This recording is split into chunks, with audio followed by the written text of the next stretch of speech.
बिस्मिल्लाहिर्रहमानिर्रहीम। शुरू अल्लाह के नाम से जो बड़ा मेहरबान निहायत रहम वाला है। अस्सलाम वालेकुम गाइस। तो आज हम डिस्कस करेंगे डिमांड, सप्लाई एंड इक्विलिब्रियम के बारे में, यानी कि concept of demand and supply और laws of demand and supply. इसके अलावा concept of market equilibrium, shortage and surplus. यहाँ जो हमारे पास शॉर्टेज का मतलब है कमी होना, यानी किसी चीज़ की, और सरप्लस का मतलब होता है कि हमारा किसी चीज़ का इजाफी हो जाना, हद से ज़्यादा हो जाना, ज़रूरत से ज़्यादा किसी चीज़ का हो जाना। तो उसके बाद shifting factors of demand and supply curve, change in market equilibrium. तो आज इस सारी चीज़ों के बारे में हम जो है डिस्कस करेंगे। तो सबसे पहले हम देखते हैं कि सप्लाई और जो डिमांड क्या होती है। तो सप्लाई और डिमांड, अगर हम मार्केट इकोनॉमिक्स की बात करें तो उसमें ये फंडामेंटल कंसेप्ट हैं जिनका बेसिकली बहुत ज़्यादा जो सप्लाई और जो डिमांड है इसका यूज़ किया जाता है। तो जो सबसे पहले तो डिमांड क्या होती है। डिमांड का मतलब होता है कि ये एक क्वांटिटी होती है, जो जैसे कि हाँ, अब अगर हमें कोई चीज़ चाहिए होती है तो हम क्या करते हैं, वो डिमांड का। तो डिमांड एक ऐसी चीज़ है, ऐसी क्वांटिटी को रेफर करती है जो कि ख़रीदने वाला जो है वो उस चीज़ की चाह रखता है। जैसे कि कुछ आप अगर बात की है जो साइकिल है, साइकिल की डिमांड बहुत कम है। इसी तरह अगर मोटरसाइकिल की बात की है तो उसकी बहुत ज़्यादा डिमांड की जाती है। लेकिन अगर इसी तरह से जो कार की डिमांड की है तो वो कार की डिमांड भी उस हिसाब से कम है, क्योंकि ज़्यादातर लोग जो प्रेफर कर रहे हैं और ज़्यादातर लोग जो यूज़ करते हैं, प्रेफर मतलब कि जो उनके बजट में नॉर्मल चीज़ आती है वही यूज़ किया रही है। तो आजकल जो सबसे ज़्यादा जो यूज़ की जा रही है पाकिस्तान में वो मोटरसाइकिल यूज़ की। तो आज पाकिस्तान में सबसे ज़्यादा किसकी डिमांड है, मोटरसाइकिल की। तो इसीलिए ये डिमांड वो ये सबसे ईजी जो है हमारे पास डिमांड और सप्लाई वगैरह का ये चैप्टर आता है। तो डिमांड उस चीज़ को कहा जाता है जो बायर्स होता है वो उसकी डिज़ायर करता है, या वो उसको कोई चीज़ चाहिए होती है, जो प्रोडक्ट वो डिमांड में आती है। जबकि सप्लाई वो चीज़ होती है जो कि कंपनी जो मार्केट में जो देती है ज़रूरत के हिसाब से। तो वो जो प्रोवाइड कर रही होती है कंपनी, वो हमारे पास सप्लाई होती है। और जो यूज़र यानी कि जो बायर या जिसने कोई चीज़ खरीदी वो किस चीज़ की को चाहे तो वो हमारे पास डिमांड में आता है। तो अब हम जानते हैं कि लॉ ऑफ सप्लाई और लॉ ऑफ डिमांड के हमें क्या कहते हैं। तो इन दोनों में लॉ ऑफ डिमांड और लॉ ऑफ सप्लाई के बाद तो द लॉ ऑफ डिमांड कहता है कि जैसे कि अगर कोई चीज़ सस्ती होती है तो हम क्या करते हैं, ज़्यादा खरीद लेते हैं। लेकिन अगर कोई चीज़ महंगी है तो हम कम खरीदते हैं। तो लॉ ऑफ डिमांड भी यही कहता है, अगर तो प्राइसेस जो है वो कम होंगी तो डिमांड ज़्यादा की जाएगी। लेकिन अगर वो प्राइसेस जो है ज़्यादा होंगी तो क्या होगा, जो हमारे पास डिमांड होती है वो कम होती है। तो इसी हिसाब से क्या सिंपल यही है कि अगर प्राइसेस, जैसे कि कोई भी चीज़ सस्ती होती है तो आप ज़्यादा चीज़ ले लेते हैं, लेकिन अगर कोई चीज़ महंगी तो आप छोड़ देते हो। तो इसमें यही आता है, अगर जो प्राइसेस जो ज़्यादा होती हैं तो डिमांड कम होती है, लेकिन अगर प्राइसेस कम होती हैं तो डिमांड क्या होती है, बढ़ जाती है। तो ये हमारे पास लॉ ऑफ डिमांड है। अब लॉ ऑफ सप्लाई का मतलब है कि जैसे कोई कंपनीज वगैरह होती हैं, ऑर्गेनाइजेशन, अगर उनको ज़्यादा बेनिफिट्स मिल जाता है तो वो क्या करते हैं, वो ज़्यादा चीज़ें बनाते हैं। लेकिन अगर उनको कम बेनिफिट्स मिलता है तो वो कम चीज़ें बनाते हैं। तो यही है लॉ ऑफ सप्लाई के, अगर कुछ चीज़ें अगर चीज़ों की कीमत ज़्यादा है तो वो ज़्यादा सप्लाई करते हैं, अगर चीज़ों की प्राइस कम है तो वो कम सप्लाई करते हैं। तो ये लॉ ऑफ सप्लाई कहता है। तो इसमें लॉ ऑफ सप्लाई, लेकिन इसमें कुछ चीज़ें होती हैं वो अभी आगे आती हैं, वो मैं आपको बताता हूँ कि उसमें क्या होता है। यानी कि ये लॉ ऑफ सप्लाई सिर्फ और सिर्फ जितने भी अदर फैक्टर्स हैं उनको कांस्टेंट अज्यूम किया जा रहा है कि वो कांस्टेंट है, सिर्फ और सिर्फ हमारी इनकम वगैरह सब कुछ जो है वो कांस्टेंट है। ये सिर्फ प्राइस के हिसाब से देखा जा रहा है। लॉ ऑफ सप्लाई और लॉ ऑफ डिमांड को सिर्फ और सिर्फ प्राइस के हिसाब से देखा जा रहा है। इसके अलावा जितने भी फैक्टर हैं वो कांस्टेंट है। वो भी फैक्टर में आगे आते हैं तो आपको बताता हूँ। तो लॉ ऑफ डिमांड को आप ग्राफ के थ्रू जो है वो समझते हैं कि क्या आता है। तो लॉ ऑफ डिमांड में वही चीज़ें सारी लिखी हैं जो भी मैंने आपको थ्योरेटिकली बताई है। तो ये आप पढ़ सकते हैं, कोई इसमें चीज़ मुश्किल नहीं है, बिल्कुल वही चीज़ें लिखी हैं जो भी मैंने आपको बताई हैं। इसमें एक वर्ड भी मुश्किल नहीं। तो ये ग्राफ इसी चीज़ को शो कर रहा है कि जैसे कि ये इस साइड पे देख सकते हैं, जो वाई एक्सिस पे उस पर प्राइस ली गई है और जो एक्स एक्सिस है उस पर क्वांटिटी ली गई है। यानी कि यहाँ डिमांड को शो किया जा रहा है। तो प्राइस को एस से जो है वो शो जाहिर किया गया, जबकि डिमांड उसको डी से रिप्रेजेंट किया गया। तो इन दोनों आप देखें, ये प्राइस हमारी हुई है, यहाँ से प्राइस नीचे से ऊपर जो है वो इंक्रीज़ करती है।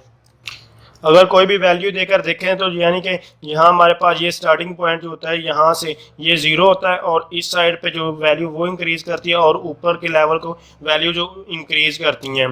तो अब क्या हुआ कि आप देख सकते हैं जो हमारे पास डिमांड है वो कहाँ पे आई है, वो डिमांड जो हमारी हाई है वो P1 पे है, यानी कि P1 पे क्या हुआ कि प्राइस आई है। तो आप समझ रहे हैं कि ये डिमांड जो है वो हाई है प्राइस पी पे, ऐसा हरगिज़ नहीं है। ये देखें जो ये पी है, पी ये प्राइस यहाँ से फॉर सपोज कर लें कि यहाँ 2, 4 और 6 है, इसी तरह 2, 4 और 6 है। तो ये डिमांड की नहीं है, डिमांड जो यानी कि डिमांड हमारी इस साइड पे इंक्रीज कर रही है, जबकि ये जो ऊपर वाला ग्राफ है वो प्राइस का है। तो इससे आपने कंफ्यूज नहीं होना। क्या होता है कि यहाँ हमारे पास क्या हुआ, ये प्राइस जो थी प्राइस हमारी हाई होगी तो क्या हुआ, ये डिमांड Q1 जो है ये देख सकते हैं ये हमारे पास क्या है, लो है बिल्कुल। जब प्राइस हमारे पास P2 है और डिमांड जब प्राइस जो है मिडल में आई है तो देख सकते हैं जो Q2 है डिमांड भी हमारे पास नॉर्मल आ चुकी है। लेकिन अगर हमारे पास प्राइस लो है तो डिमांड क्या है, इंक्रीज होगी। तो डिमांड हमारे पास देख सकते हैं ये इंक्रीज हो चुकी है। तो इस तरह ये हमारे पास डिमांड और प्राइस का कंसेप्ट आता है। तो ये सिंपल सा कुछ भी नहीं है। अगर देख सकते हैं ये प्राइस हाई है तो डिमांड हमारे पास बिल्कुल कम है। इसी तरह अगर देखा जाए तो जब प्राइस नॉर्मल होती है डिमांड भी नॉर्मल होती है। जब प्राइस बिल्कुल लो होती है तो डिमांड क्या होती है, हमारी हाई हो जाती है। तो ये ग्राफ के साथ से नहीं बल्कि इस साइड से इंक्रीज कर रहा है और जो डिमांड है इस तरफ शो की है। तो ये सारा जो नीचे लिखा हुआ है ये वही थ्योरी अभी मैंने आपको बताई है। तो assumptions of law of demand, तो अब अजम्पशंस कौन सी, यानी कि वो ऐसी कौन सी चीज़ें जिनको हम कांस्टेंट रखते हैं और उसके बाद देखा जाता है। तो habit, taste and fashions remain constant, यानी कि ये सारी चीज़ें यही समझा जाता है कि जो फैशन है, जो चीज़ों का टेस्ट या हैबिट्स वगैरह, जो सारी चीज़ों को मतलब पसंद चीज़ है या नहीं है, ये सारी चीज़ें देखी जाती हैं। तो ये हम अज्यूम कर लेते हैं कि ये चीज़ें कांस्टेंट है। Money income of the consumer does not change, यानी कि जो मनी है या इनकम है जो भी चीज़ें वो भी चेंज नहीं हो रही।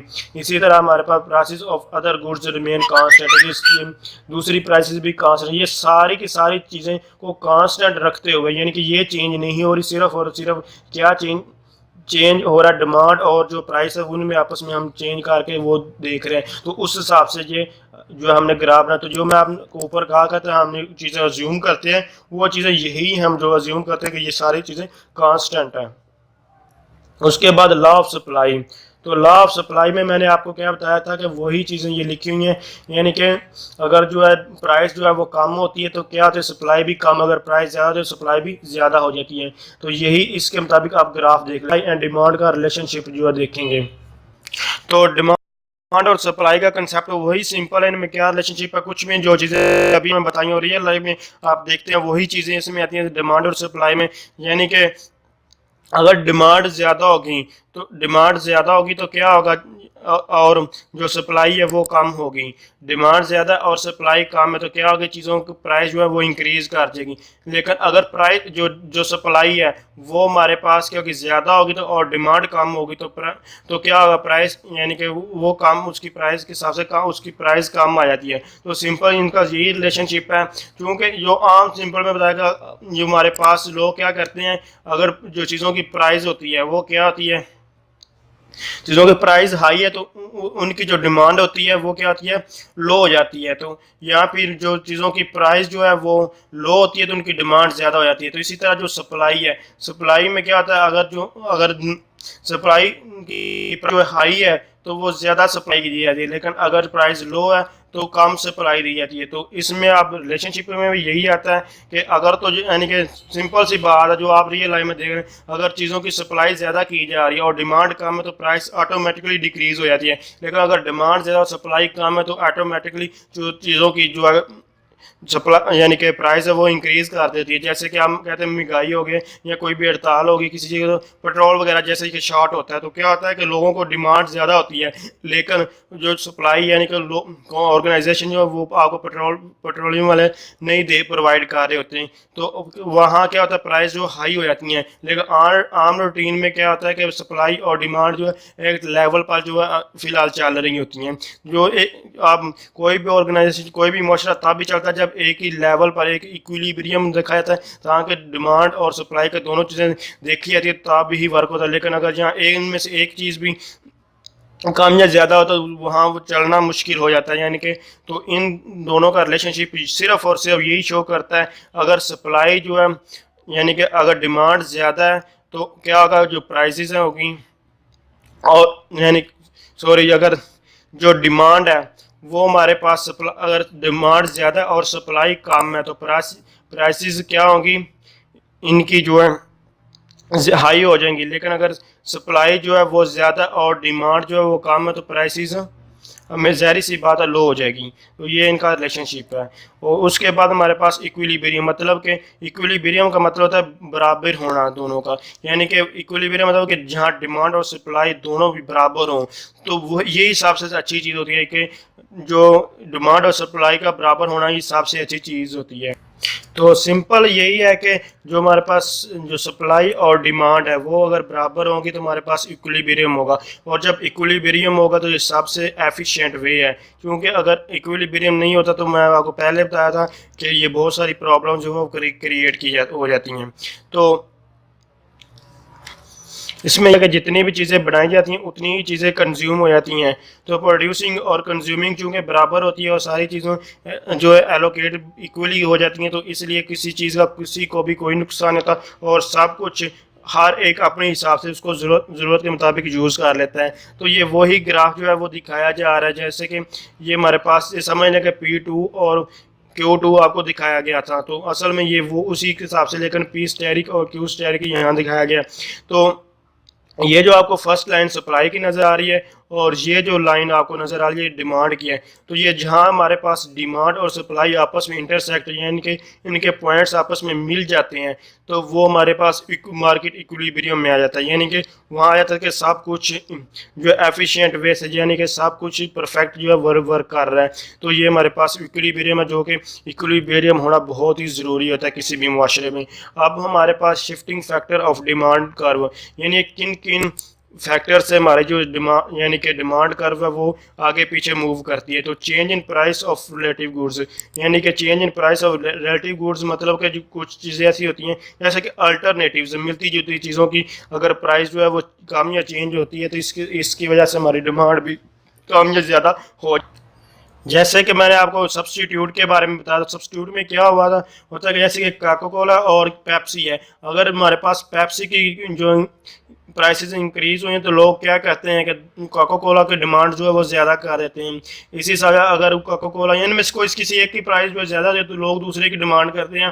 तो ये हमारे पास, इसलिए ये हमारे पास फैक्टर्स आता है। उसके बाद अगर इनकम वगैरह में चेंजिंग आती है तो ये सारी चीज़ें मैं ऑलरेडी आपको बता चुका हूँ। अगर आपने मेरे पहले ट्यूटोरियल देखें तो ये कोई भी चीज़ मुझे नहीं लगता आपको बताने की जरूरत होगी। तो इनकी वजह से ये हमारे जो कर्व होती है आम रूटीन में जो चेंज होती है, तो इनकम की वजह से होती है, टेस्ट की वजह से हो सकती है, एक्सपेक्टेशंस की वजह से हो सकती है, और पॉपुलेशन में चेंज की वजह से हो सकती है। पॉपुलेशन जो ज़्यादा होगी तो ज़्यादा डिमांड होगी, पॉपुलेशन कम होगी तो कम डिमांड होगी। तो ये सारी इनकी वजह से भी ये चेंज आ सकता है। उसके बाद हमारे shifting factors of supply curve, यानी कि कर्व हमारे जो सप्लाई के कर्व किन वजह से जो चेंज होती है, तो यानी कि दी कॉस्ट ऑफ इनपुट, यानी कि जो हमारी इनपुट्स होती हैं जिनकी वजह से हम कोई भी चीज़ कोई भी प्रोड्यूस की यानी कि कोई भी सप्लाई जो है की जाती है, तो सप्लाई करने के लिए हमें क्योंकि ऑर्गेनाइजेशन कुछ ना कुछ तो इनपुट यूज़ करती है।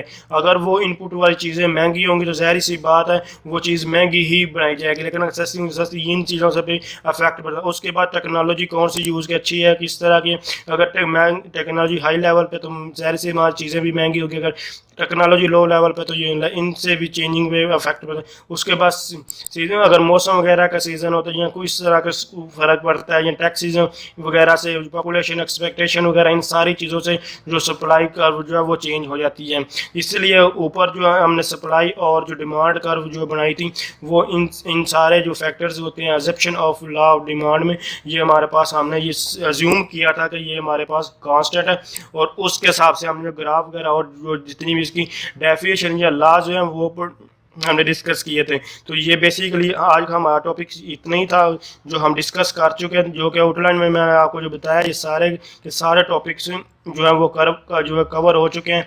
ये हमारे पास वीक 3 और 4 जो है बिल्कुल सारे का सारा जो कवर हुआ है। तो अगर आप समझते हैं वीडियो हेल्पफुल, इसको लाइक शेयर और कमेंट्स जरूर किए। थैंक्स फॉर वॉचिंग, अल्लाह हाफिज़।